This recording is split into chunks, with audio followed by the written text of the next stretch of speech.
যারা তোমায় আঘাত করে হেসে তাদের বুঝিয়ে দাও তুমি দুর্বল নও, বরং তুমি সেই ব্যক্তি যে আঘাত পেলে আরো শক্ত হও। যত মানুষ চিনতে শিখে যাবেন তত একা বাঁচার ইচ্ছে বেড়ে যাবে, আর বুঝতে শিখবেন একাকিত্ব কখনো বেইমানি করে না।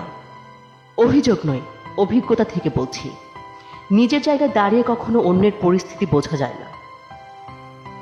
জীবনে কঠিন সিদ্ধান্ত নেওয়াটাও নিজের প্রতি আত্মবিশ্বাস।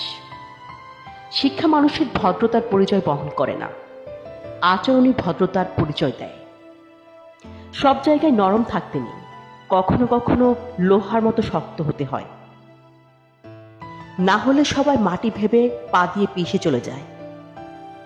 গাছের কাঁটা থেকে মাছের কাঁটা যেমন মারাত্মক, তেমনি বাইরের মানুষ থেকে আপন মানুষের হিংসা বেশি ভয়ঙ্কর।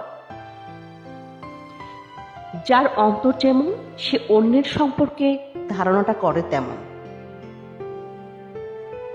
মানুষের যখন অনেক মানুষ হয়ে যায় তখন তারা পুরাতন মানুষগুলোকে ভুলে যায়।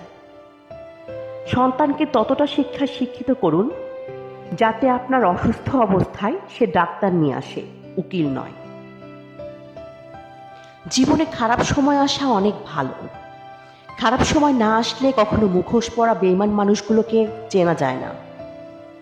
মেনে নিলে তুমি ভালো, আর না মানলে তুমি খারাপ। মুখ বুজে সহ্য করলে তুমি ভদ্র, আর মুখের উপর জবাব দিলেই তুমি বেয়াদব।